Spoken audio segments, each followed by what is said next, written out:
السلام عليكم ورحمة الله.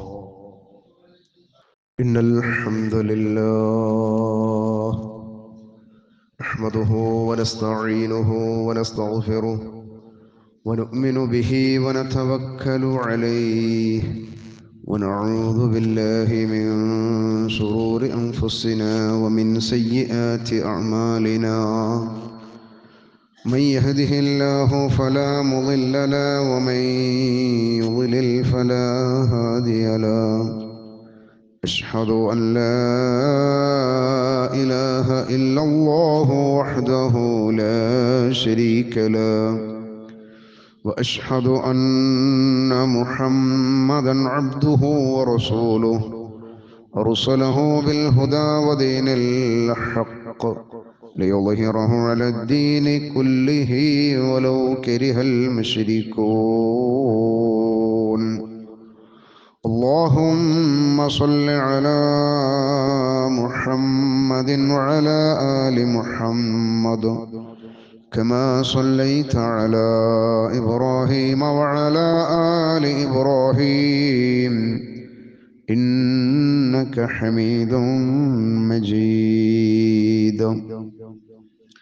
اللهم بارك على محمد وعلى آل محمد كما باركت على إبراهيم وعلى آل إبراهيم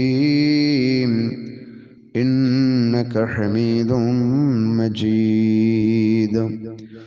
أما بعد فإن خير الحديث كتاب الله وخير الهدي هدي محمد صلى الله عليه وسلم وشر الأمور محدثاتها وكل محدثة بدعة وكل بدعة ضلالة وكل ضلالة في النار.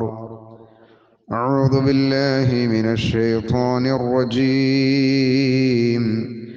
يا أيها الذين آمنوا اتقوا الله حق تقاته ولا تموتن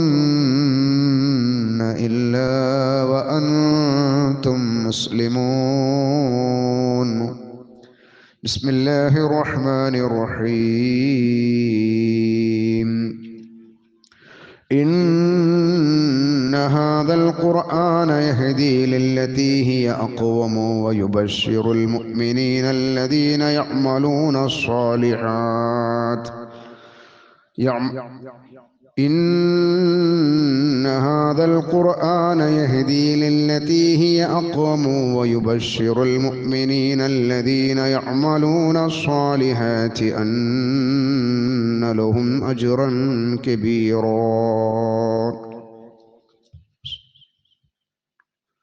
ഏറ്റവും ബഹുമാനമുള്ള സത്യവിശ്വാസികളെ, സത്യവിശ്വാസിനികളെ, അല്ലാഹുവിൻ്റെ നിയമ നിർദ്ദേശങ്ങളെ ജീവിതത്തിൻ്റെ എല്ലാ മേഖലകളിലും ഏറ്റവും നല്ല സൂക്ഷ്മത നിലനിർത്തി ജീവിക്കണമേ എന്ന് സ്വന്തത്തെ ഓർമ്മപ്പെടുത്തുന്നത് പോലെ നിങ്ങളെയും ഓർമ്മപ്പെടുത്തുകയാണ്, വസിയ്യത്ത് ചെയ്യുകയാണ്.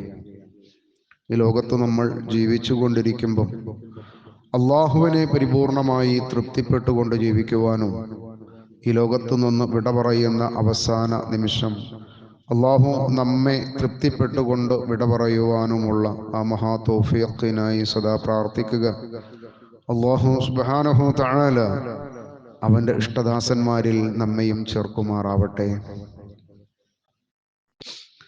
സഹോദരങ്ങളെ, കഴിഞ്ഞ ഏതാനും ദിവസങ്ങളായി കേരളത്തിലെ നിരീശ്വരവാദികൾ എന്ന് പറയുന്ന, അതല്ലെങ്കിൽ സ്വതന്ത്ര ചിന്തകരെന്ന് പറയുന്ന ആ തരത്തിലുള്ള ചില ആളുകളുടെ ഇടയിൽ നിന്ന് ചോദിക്കുന്ന ഒരു പ്രധാനപ്പെട്ട ഒരു ചോദ്യമായിട്ട് ആളുകൾക്കിടയിൽ പ്രചരിപ്പിച്ചു കൊണ്ടിരിക്കുന്ന ഒരു കാര്യം, മുസ്ലിങ്ങളുടെ വേദഗ്രന്ഥമായ ഖുർആൻ അതിൽ ദൈവത്തെ കീഴ്പ്പെടുക എന്ന കാര്യമല്ലാതെ മനുഷ്യർക്ക് ഉപകാരമുള്ള എന്തെങ്കിലും അതിൽ പറയുന്നുണ്ടോ എന്നാണ്. എന്താണ് വേദഗ്രന്ഥത്തിൽ പറയുന്നത് എന്നതിനെക്കുറിച്ച് ഒരാവർത്തി പോലും വായിച്ചു നോക്കിയിട്ടില്ല ചോദ്യക്കാരൻ എന്നത് 100% ഉറപ്പാണ്. വളരെ വിമർശന വിധേയമായിക്കൊണ്ട് പരിശുദ്ധ ഖുർആനിനെ സമീപിച്ചിട്ടുള്ളവർ ഒക്കെയും അവർ പറയുന്നത് ഇത് അത്ഭുതകരമായിട്ടുള്ള ഒരു വേദഗ്രന്ഥമാണ് എന്നാണ്. വായിച്ചു കഴിഞ്ഞതിനു ശേഷം ഒരാളും തന്നെ ഇതിലെന്തെങ്കിലും ഉപകാരമുള്ളത്, മനുഷ്യർക്ക് ഉപകാരമുള്ളത് പറയുന്നുണ്ടോ എന്നൊരു ചോദ്യം ഏറ്റവും പുതിയതായിട്ട് ആണ് കേൾക്കുന്നത്. അതിൻ്റെ കാരണം ആ മനുഷ്യൻ ഈ ഖുർആനിനെ ഒരു തവണ പോലും വായിച്ചിട്ടില്ല എന്നതാണ്. വളരെ ശ്രദ്ധേയമായി മീഡിയകൾക്ക് മുമ്പിൽ ദിവസേന എന്ന പോലെ വന്നുകൊണ്ടിരിക്കുന്ന ആ മനുഷ്യൻ, അദ്ദേഹത്തിന് ലോകത്തിന്റെ വ്യത്യസ്ത ഭാഗങ്ങളിലുള്ള ഒരുപാട് കാര്യങ്ങളിൽ അത്യാവശ്യം അറിവുള്ള മനുഷ്യനാണ്, തീരെ അറിവില്ലാത്തവനല്ല. പക്ഷെ എന്നിട്ടും ഈ വേദഗ്രന്ഥത്തെ ഒന്ന് വായിച്ചു നോക്കുവാനുള്ള ഒരു മനസ്സ് അദ്ദേഹത്തിനുണ്ടായിട്ടില്ല. അഹങ്കാരം എന്നതാണ് അദ്ദേഹത്തിന്റെ എപ്പോഴത്തെയും അഡ്രസ്സ് നിലനിർത്തുന്നത്. ആരോട് സംസാരിക്കുമ്പോഴും ആ സംസാരം കഴിയുന്നതിന് മുമ്പ് സംസാരിക്കാൻ തൻ്റെ മുമ്പിലിരിക്കുന്ന ആളുകളെ ആക്ഷേപിക്കുകയും ആട്ടി ഓടിക്കുകയും ചെയ്യുന്ന ഒരു സ്വഭാവം കൂടി അദ്ദേഹത്തിനുണ്ട്. അത് കിബറിന്റെ, അഹങ്കാരത്തിന്റെ ഒരു ഭാഗമായത് തന്നെയാണ് മനസ്സിലാക്കുന്നത്. ആ അഹങ്കാരമാണ് ഈ വേദഗ്രന്ഥത്തെ ഒന്ന് വായിച്ചു നോക്കാൻ അദ്ദേഹത്തിന് അതിനുള്ള അവസരം ലഭിക്കാതിരുന്നത് എന്നതാണ് സത്യം.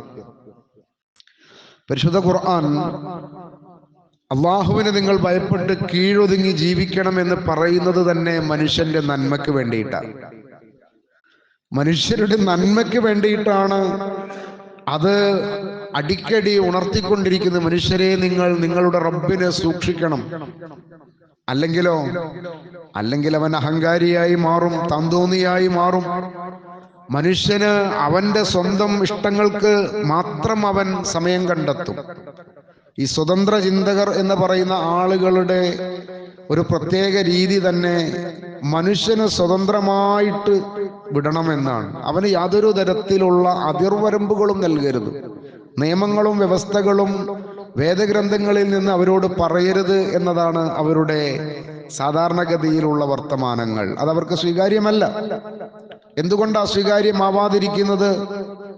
അത് സ്വീകരിക്കുകയാണെങ്കിൽ മനുഷ്യനൊരു ഒതുക്കം വരും, അവന് ചിട്ടയുണ്ടാകും, അവന്റെ ജീവിതത്തിൽ ഒരുപാട് നന്മകളുണ്ടാകും.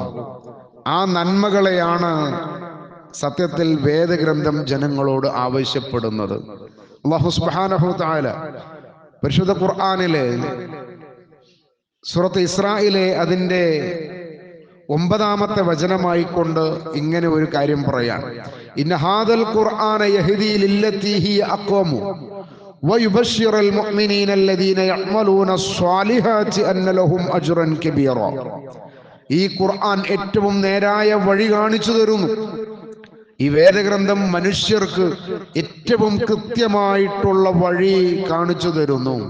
പിന്നെയോ സത്യവിശ്വാസികൾക്ക് അതിമഹത്തായ പ്രതിഫലമുണ്ടെന്ന് ശുഭവാർത്തയും അറിയിക്കുന്നു. ഈ സൽക്കർമ്മങ്ങൾ പ്രവർത്തിക്കുന്ന ആളുകൾ, എന്താണ് സൽക്കർമ്മം? സൽക്കർമ്മം എന്താണ്? നന്മയോടുകൂടി മനുഷ്യൻ ചെയ്യുന്ന, മറ്റുള്ള ആളുകൾക്ക് ഉപകാരമാകുന്ന കാര്യങ്ങളൊക്കെയും സൽക്കർമ്മങ്ങളാണ്. മറ്റുള്ളവർക്ക് ഉപദ്രവമില്ലാത്ത തരത്തിൽ മനുഷ്യരെ സഹായിക്കുന്നതും മനുഷ്യരോട് കാണിക്കുന്ന നന്മയുമൊക്കെ സൽക്കർമ്മങ്ങളാണ്.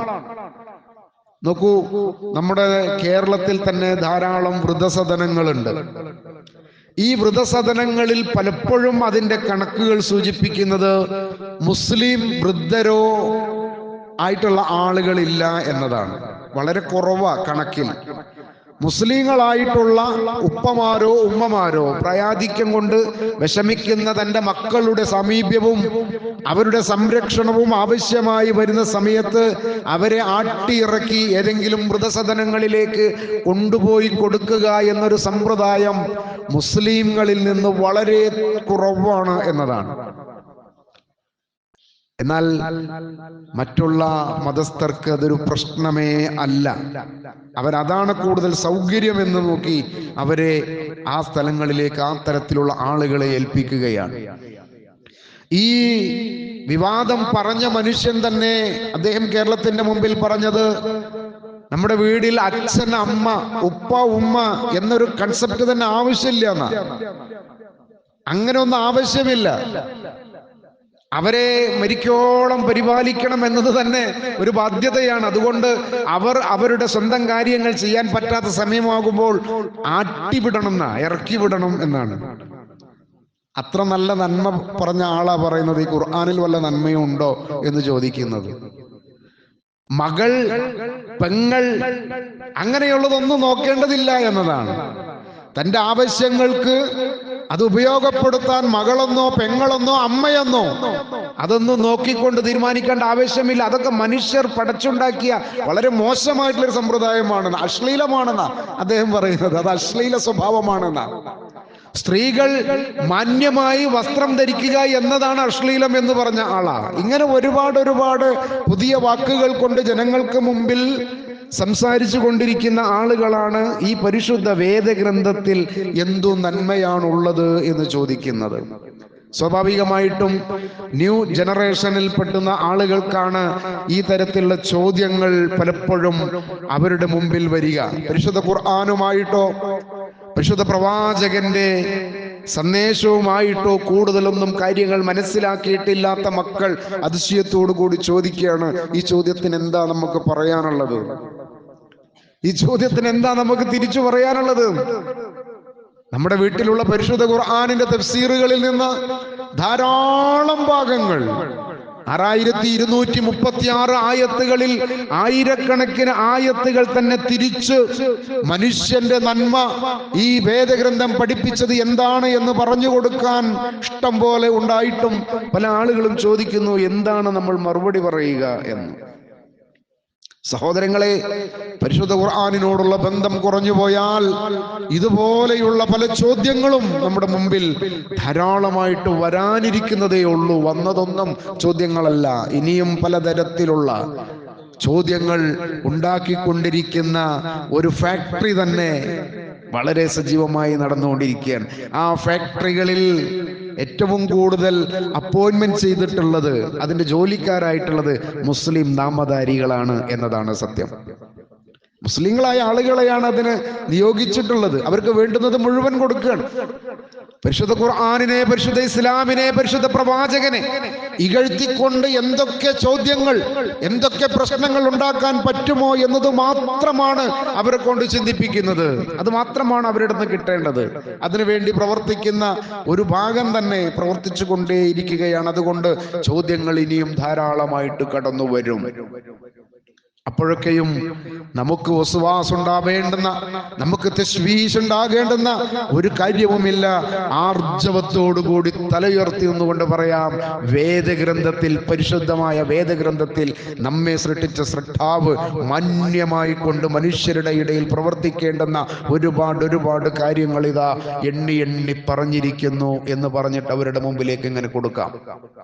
അല്ലാഹു സുബ്ഹാനഹു തആല പരിശുദ്ധ ഖുർആനില് വളരെ കൃത്യമായി കൊണ്ട് പ്രായമായ മാതാപിതാക്കൾ നിങ്ങളുടെ അടുത്തുണ്ടായാൽ എന്തു സമീപനമാണ് സ്വീകരിക്കേണ്ടത് എന്ന് നമ്മളോട് ഉണർത്തുകയാണ്. മുഴുവൻ മനുഷ്യരോട് ഉണർത്തുകയാണ്. ഇതാണ് സ്വീകരിക്കേണ്ടത് മനുഷ്യർ എന്ന നിലയിൽ അല്ലാഹു സുബ്ഹാനഹു തആല പറയാണ്. ഈ പരിശുദ്ധ ഖുർആനിൽ അല്ലാഹു സുബ്ഹാനഹു തആല അത് പറഞ്ഞു തന്നത് വളരെ അത്ഭുതകരമായിട്ടുള്ള, അതിന്റെ ഓരോ വാക്കുകൾ പോലും മഹാത്ഭുതങ്ങൾ പ്രസരിപ്പിക്കുന്ന ചെറിയ ചെറിയ വാക്കുകളാണ് ഒരു ആയത്തിൽ പ്രായമായ മാതാപിതാക്കൾ നമ്മളോടൊപ്പം ഉണ്ടെങ്കിൽ അവരോട് സ്വീകരിക്കേണ്ട നിലപാടിനെ പഠിപ്പിച്ചു തന്നത്. എന്തൊരത്ഭുതമാണത്! വേറെ ആർക്കിങ്ങനെ പറഞ്ഞു കൊടുക്കാൻ പറ്റും? നോക്കൂ, അല്ലാഹു സുബ്ഹാനഹു തആല പറയാ, വഖളാ റബ്ബുക അല്ലാ തഅബുദു ഇല്ലാ ഇയ്യാഹ്. ആദ്യമായിട്ട് പറഞ്ഞത്, നിന്റെ നാഥൻ വിധിച്ചിരിക്കുന്നു, നിന്നോട് കൽപ്പിച്ചിരിക്കുന്നു, നിങ്ങൾ അല്ലാഹുവിനെ അല്ലാതെ വഴിപ്പെടരുത്. അള്ളാഹുവിനെ അല്ലാതെ വഴിപ്പെടരുത് എന്ന് പറഞ്ഞിട്ട് അള്ളാഹുവിന്റെ മഹത്വത്തെ ഓർമ്മപ്പെടുത്തിക്കൊണ്ട്, നീ അള്ളാഹുവിനെ മാത്രമേ ആരാധിക്കാവൂ എന്ന് ഓർമ്മപ്പെടുത്തിക്കൊണ്ട് എന്നിട്ട് പറയാണ് വബിൽ വാലിദൈനി ഇഹ്സാനാ, മാതാപിതാക്കൾക്ക് നീ നന്മ ചെയ്യണം, മാതാപിതാക്കൾക്ക് നന്മ ചെയ്യണം. എന്നിട്ട് പറയാ ഇമ്മാ യബ്ലുഗന്ന ഇൻദകൽ കിബ്റ അഹദഹുമാ ഔ കിലാഹുമാ ഫലാ തഖുൽ ലഹുമാ ഉഫ്ഫിൻ. ഈ മാതാപിതാക്കൾ അവരിൽ ഒരാളോ, അതായത് ഉപ്പയോ അല്ലെങ്കിൽ ഉമ്മയോ അല്ലെങ്കിൽ രണ്ടുപേരും നിന്റെ കൂടെ ഉണ്ടാകുന്ന സാഹചര്യം ഉണ്ടായാൽ, ആ വാർദ്ധക്യം കൊണ്ട് പ്രയാസപ്പെടുന്ന സമയത്ത് അവർ നിന്നോടൊപ്പം ഉണ്ടെങ്കിൽ അവരോട് നീ ഉഫ്ഫിൻ എന്ന് പോലും പ്രയോഗിക്കരുത്. എന്താ ഉഫ്ഫിൻ? എന്തൊരു പണിയങ്ങൾ ചെയ്ത് ഇപ്പ എത്ര കഷ്ടപ്പെട്ടിട്ടാണ് മനുഷ്യനത് ഇവിടെ കൊടുന്നു വെച്ചത്. നമ്മുടെയൊക്കെ പുതിയ വീടുകളിലേക്ക് പുതിയ വീടൊക്കെ സെറ്റ് ചെയ്ത് ആളുകൾ കയറി വരണത് നല്ലൊരു ഷോക്കേസ് ഒക്കെ വെച്ച്, ആ ഷോക്കേസിൽ വളരെ രസകരമായിട്ടുള്ള എന്തെങ്കിലുമൊക്കെ ഇങ്ങനെ കൊടുന്നു വെച്ചിട്ടുണ്ടാവും. പാവം ഈ ഉപ്പ ആദ്യമായിട്ടായിരിക്കും കാണുന്നത്. പല ജീവിതത്തിൽ ആദ്യമായിട്ടാ ഇത്ര രസമുള്ളൊന്ന് ഷോക്കേസിൽ ഇരിക്കണേ കാണുന്നത്. ഉപ്പ വല്ല പോയിട്ട് ആ ഗ്ലാസ് ഒന്നിട്ട് നീക്കിയിട്ട് അതൊന്ന് പൊടിച്ചു നോക്കിയാൽ താഴെ മുണ്ടണ്ട് പൊട്ടി. കണ്ടുകാണ്ട് വരുന്ന മോൻ എന്താണ്ട് വല്ല കാര്യം ഉണ്ടായിരുന്നു, നിങ്ങൾക്ക് ഇപ്പൊ അത് മാന്തി താഴ്ത്തി കിടണ്ട. എന്തൊരു പണിയാണ് ഈ ചെയ്തത്. ഒരു വിശ്വാസിക്ക് അത് പറയാൻ പാടില്ല. അത് വീണോ സാരില്ല, ഇപ്പൊ നിങ്ങള് ബേജാറാണ് കേട്ടോ, അതൊന്നും ഒരു പ്രശ്നമുള്ള സംഗതി നമുക്ക് വേറെ മേടിക്കാം. അവിടെ സമാധാനത്തിന്റെ ഉപ്പാക്ക് വല്ലാത്ത പ്രയാസം ഉണ്ടാവും. എന്റെ കുട്ടി വളരെ കൗതുകത്തോട് കൊടുന്നു വെച്ചൊന്ന് എന്നെ കൊണ്ടത് പൊട്ടിയല്ലോ എന്നുള്ള അങ്ങേയറ്റത്തെ വിഷമം ഉപ്പാക്ക് ഉണ്ടാവും. ആ ഉപ്പാന്റെ വിഷമത്തെ അവിടെ അധികരിപ്പിക്കരുത്. അത് പറഞ്ഞ് അങ്ങനെ ഒരു പ്രശ്നം ഇല്ലാതാക്കിയിട്ട് അതൊരു വിഷയേ അല്ല എന്ന് അവരെ ബോധ്യപ്പെടുന്നതിൽ നമ്മുടെ ഭാവത്തിലോ നമ്മുടെ നോട്ടത്തിലോ നമ്മുടെ സംസാരത്തിലോ ഒരു ചെറിയ അവർക്ക് അനിഷ്ടികരമായ ഒന്നും ഉണ്ടാവരുത് എന്ന് ആരാ പറയണെന്നറിയോ? നമ്മെ സൃഷ്ടിച്ച സൃഷ്ടാവ് പറയാ ഉഫിൻ. വേറെ ഒന്നും നിങ്ങൾ പറയണ്ട. അത്ര പറഞ്ഞു നിർത്തിയാൽ തന്നെ പാടില്ല, അത്ര പോലും പറയാൻ പാടില്ല. അത്ര കർശനമായ മാനവികമായ കാര്യങ്ങളെ പഠിപ്പിക്കുന്ന പരിശുദ്ധ വേദഗ്രന്ഥം മനുഷ്യരെ കൃത്യമായിട്ട് ആരാണ് മാതാവ്, ആരാണ് പിതാവ്, ആരാണ് സഹോദരൻ, ആരാണ് സഹോദരി, ആരാണ് നിന്റെ കുടുംബക്കാർ, ആരാണ് നിന്റെ അയൽവാസികൾ എന്ന് കൃത്യമായിട്ട് പഠിപ്പിച്ചു തരുന്ന വേദഗ്രന്ഥത്തിൽ മനുഷ്യർക്ക് നന്മയുള്ള വല്ലതും ഉണ്ടോ എന്ന ചോദ്യം എത്രമാത്രം മോശമായ ഒരു ചോദ്യമാണ്. സഹോദരങ്ങളെ, അല്ലാഹു സുബ്ഹാനഹു തആല പറയാ, അവരോട് നിങ്ങൾ പറയരുത് ഉഫിൻ എന്ന് പോലും പറയരുത്. വലാ തൻഹറുഹുമാ, അതും വളരെ പ്രധാനപ്പെട്ട ഒന്നാ. അവരെ ഭയപ്പെടുത്തരുത് എന്നാ. ശരിക്ക് ഭയപ്പെടുത്തരുത്, അവരെ പേടിപ്പിക്കരുത്, അവരെ. അവരോട് നിങ്ങൾ പരുഷമായി സംസാരിക്കരുത്. ഇരുവരോടും ആദരവോടുകൂടി മാത്രം സംസാരിക്കുക. പ്രായാധിക്യമായി കഴിഞ്ഞാല് അവരെ വർത്തമാനവും അവരുടെ പ്രവർത്തനവും ഒക്കെ നമുക്ക് പല തരത്തിലും പ്രശ്നങ്ങളാവും. ചെറിയ കുട്ടികൾ എങ്ങനെയാണോ പ്രവർത്തിക്കുന്നത് അതുപോലെ വരും. പ്രായം ചെന്നു കഴിഞ്ഞാൽ മാതാപിതാക്കൾ ആ ചെറിയ കുട്ടിയുടെ ബുദ്ധിയിലേക്ക്, ആ ചെറിയ കുട്ടിയുടെ പ്രവർത്തനങ്ങളിലേക്ക് വരും. അങ്ങനെയാണ് മനുഷ്യന്. അത് പറഞ്ഞു തന്നിട്ടുണ്ട്. അതുകൊണ്ട് നിങ്ങൾ അവർക്ക് മുഖം കറുപ്പിച്ചുകൊണ്ട് നിങ്ങളുടെ ഭാവം പോലും വ്യത്യാസപ്പെടരുത്. ദ്വയാർത്ഥമുള്ള വർത്തമാനം പ്രായമായവരുടെ അടുത്തുനിന്ന് പറയരുത്. നമ്മൾ പറഞ്ഞ വർത്താനം ചിലപ്പോൾ നല്ല ഇതിലായിരിക്കും, പക്ഷെ ഉപ്പ ഇങ്ങനെ ഇരുന്ന് ആലോചിക്കും, ഓനെ പറഞ്ഞ് ഇപ്പൊ എന്നെ കൊണ്ടിട്ടേണോ, അങ്ങനെ തോന്നുന്ന വർത്തമാനം പോലും ഉണ്ടാവരുത്. അത്ര കൃത്യമായിട്ട് മുഹമ്മദുർ റസൂലുള്ളാഹ് മാതാപിതാക്കളോട് പെരുമാറുന്നതിനെ പറ്റിയിട്ട് ഒരുപാട് കാര്യങ്ങൾ പറഞ്ഞു തന്നു. പരിശുദ്ധ ഖുർആൻ അത് വളരെ കൃത്യമായി പറഞ്ഞു തന്നു. അതുപോലെ തന്നെ വഹ്ഫിദ് ലഹുമാ ജനാഹ, അതിന്റെ തൊട്ടടുത്ത ആയത്തിൽ അല്ലാഹു സുബ്ഹാനഹു തആല പറയാണ്, അവരോട് നിങ്ങൾ കാരുണ്യപൂർവ്വം വിനയത്തിന്റെ ചിറക് അവർക്ക് താഴ്ത്തി കൊടുക്കണം. ആ ഒരു പ്രയോഗം നോക്കുകയാണെങ്കിൽ നിങ്ങൾ വഹ്ഫിദ് ലഹുമാ ജനാഹ ദുല്ലി മിനർ റഹ്മത്ത്, കാരുണ്യത്തിന്റെ ചിറക് അവർക്ക് നിങ്ങൾ താഴ്ത്തി കൊടുക്കണം. ഉപ്പയും ഉമ്മയും അവിടെ ഇരിക്കുകയാണെന്നുണ്ടെങ്കിൽ, കട്ടുമ്മ കസാലമ ഇരിക്കുകയാണെങ്കിൽ അതിന്റെ താഴത്ത് അവിടെ ചെന്നിരുന്നിട്ടേ ഓരോട് ഇങ്ങനെ വർത്താനം പറയണം. അത് ഉപ്പ വേറെ കാക്കാന്റെ അവിടെ അമ്മായിന്റെ അവിടെയൊക്കെ ആണെന്നുണ്ടെങ്കിൽ ഇടയ്ക്കൊന്ന് പോയി കാണുമ്പോ ഒക്കെ നടക്കും. ഉപ്പ സ്ഥിരമായിട്ട് നമ്മളൊപ്പം തന്നെയാണെങ്കിലോ നടക്കുവോ? നടക്കണം എന്നുള്ളതാ, അങ്ങനെ ആവണം എന്നുള്ളത്. എന്തേന്നറിയോ, നമ്മളിഞ്ഞൊരു ഉപ്പയാവാൻ പോവാണ്, ഒരു വല്ലിപ്പാവാൻ പോവാണ്. ഇത് കണ്ടുപഠിക്കുന്ന മക്കളുണ്ട്, അവർക്ക് കൂടി തഅലീമായിരിക്കണം, അവർക്ക് കൂടി ഒരു പാഠമായിരിക്കണം. എങ്ങനെയാണ് പ്രായാധിക്യമായ വാർദ്ധക്യത്തിലെത്തിയ ആളുകളോട് കാണിക്കേണ്ടത് എന്നത് ആ വളർന്നു വരുന്ന മക്കൾക്ക് പോലും പാഠമാവണം. അല്ലാഹു സുബ്ഹാനഹു തആല പറയാണ്, വഖുർ റബ്ബിർഹമുമാ കമാ റബ്ബയാനി സഗീറാ.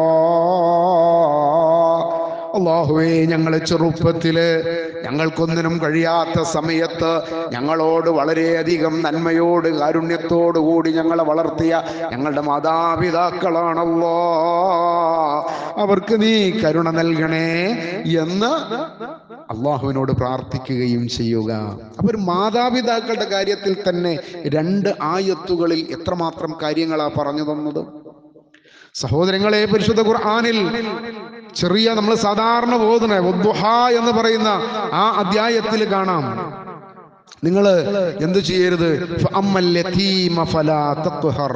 നിങ്ങൾ അനാഥരായ ആളുകളെ, അനാഥയോട് നീ കടുപ്പത്തിൽ കാഠിന്യം കാട്ടരുത്.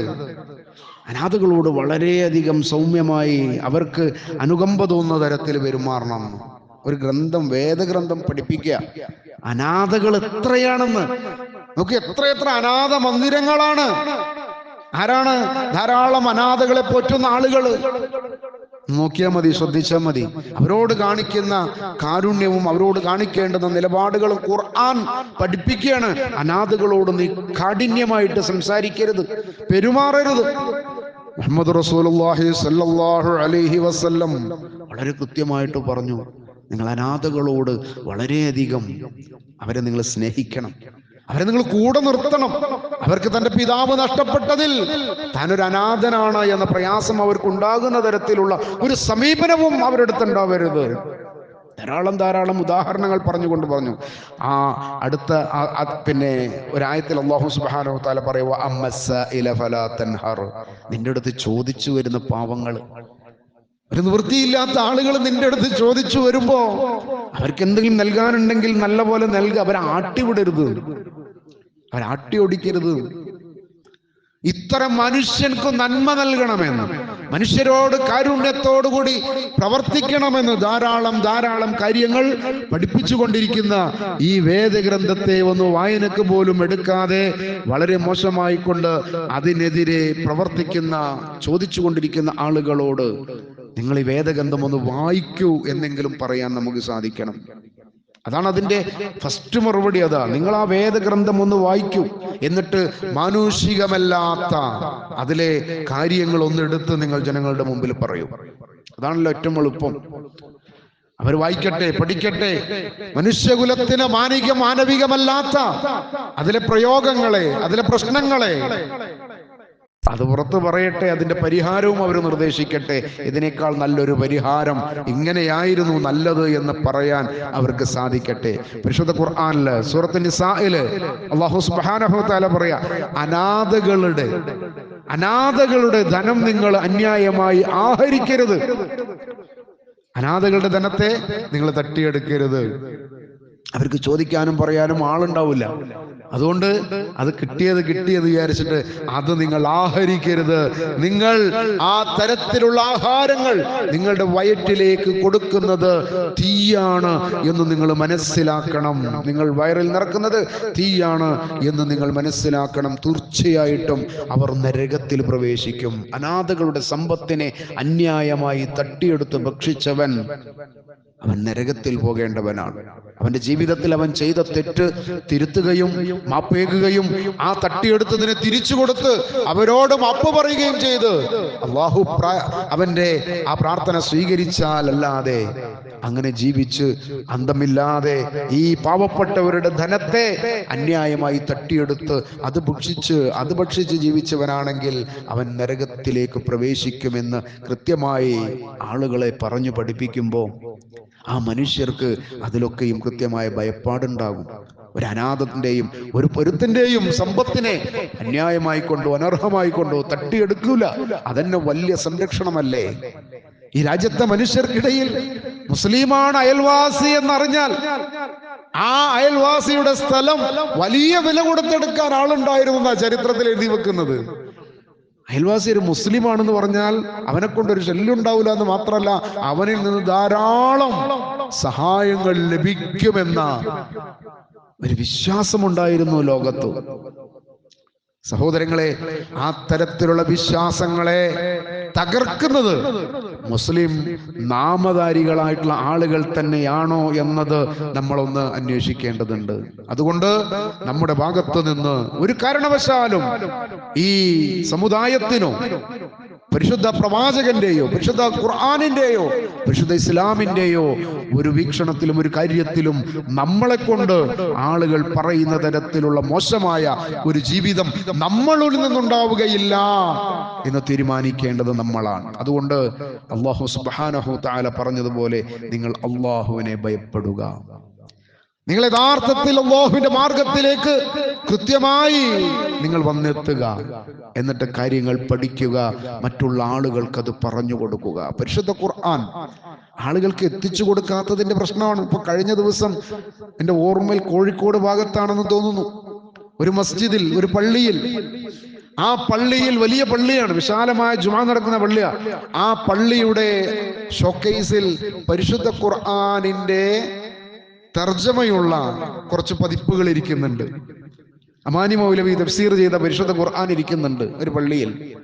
അത് പോയി വീഡിയോ എടുത്തിട്ട് ഒരു മുസ്ലിയാര് ആകെ പ്രശ്നാക്കിക്കൊണ്ടിരിക്കുക. കണ്ടില്ലേ, പള്ളിയിൽ പരിശുദ്ധ ഖുർആനിന്റെ തർജമ, പരിശുദ്ധ ഖുർആന്റെ തർജമ പള്ളിയിൽ വേറെ എവിടെ അത് കൊണ്ടുവെക്കുക, പള്ളിയിലല്ലാതെ. അപ്പൊ ആ പള്ളി അതിന് പറ്റാത്തതാണെന്നാണ് അയാൾ പറയുന്നത്. നമ്മളെ പള്ളിയിൽ ഒരിക്കലും ഖുർആന്റെ തർജമ വരരുത് എന്നാ പറയുന്നത്. അവര് തന്നെ പരിശുദ്ധ ഖുർആൻ പഠിക്കാനും മനസ്സിലാക്കാനും പാടില്ല എന്ന് പറഞ്ഞാൽ എങ്ങനെ ഇവിടുത്തെ മറ്റുള്ള ആളുകളിലേക്ക് ഇത് എത്തിച്ചു കൊടുക്കാൻ പറ്റും? അതുകൊണ്ട് ഇത് നമ്മൾ പഠിക്കേണ്ടതാണ്, മറ്റുള്ളവരെ പഠിപ്പിക്കേണ്ടതാണ് എന്നൊരു ബോധ്യം മുഴുവൻ മുസ്ലിങ്ങൾക്കും വന്നു ചേർന്നാലല്ലാതെ ഇസ്ലാമിന്റെ എതിർപക്ഷത്ത് നിന്ന് ഈ കാര്യങ്ങൾ മനസ്സിലാക്കിയിട്ടില്ലാത്ത ആളുകളെ കൊണ്ടുണ്ടാകുന്ന ഷർറുകൾ അതിങ്ങനെ വന്നുകൊണ്ടേയിരിക്കും. അതിനെ തടയിടണമെങ്കിൽ അവർക്ക് കൂടി ഇതൊന്ന് വായിക്കാൻ പറ്റുന്ന തരത്തിൽ, അതാണ് കഴിഞ്ഞ സമ്മേളനത്തോടനുബന്ധിച്ച് കരിപ്പൂരിൽ നിന്നൊരു തീരുമാനമെടുത്തത്.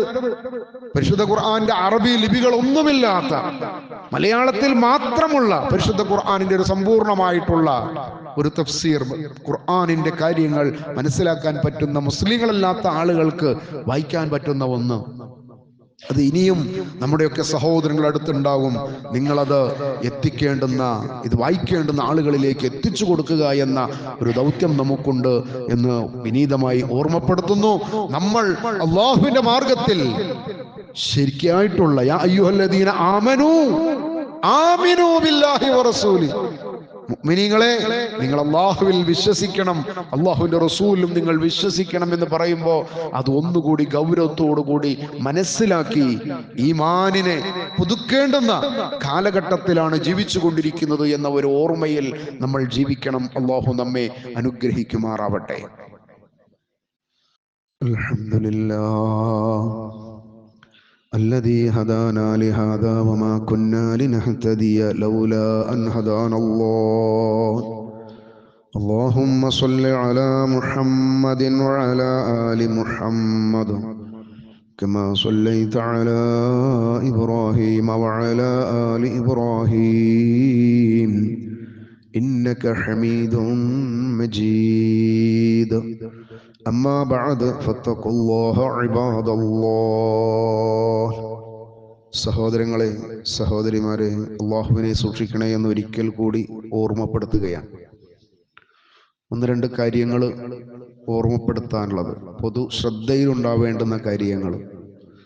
ഒന്ന്, പള്ളിയിലേക്ക് വെള്ളിയാഴ്ച ദിവസം കയറി വന്നാൽ, ഇടക്ക് ഓർമ്മപ്പെടുത്തിയിരുന്നതാണ്, ഒന്നുകൂടി ഓർമ്മപ്പെടുത്താണ്, ഖതീബ് മിമ്പറിൽ കയറിയിട്ട് ഉള്ള ബാങ്ക്, ആ ബാങ്ക് കഴിയുന്നത് വരെ തഹിയ്യത്ത് നമസ്കാരം മാറ്റിവെക്കേണ്ടതില്ല. അഥവാ പള്ളിയിൽ കയറിയാൽ ഉടനെ 2 റക്അത്ത് തഹിയ്യത്ത് നമസ്കരിക്കുക.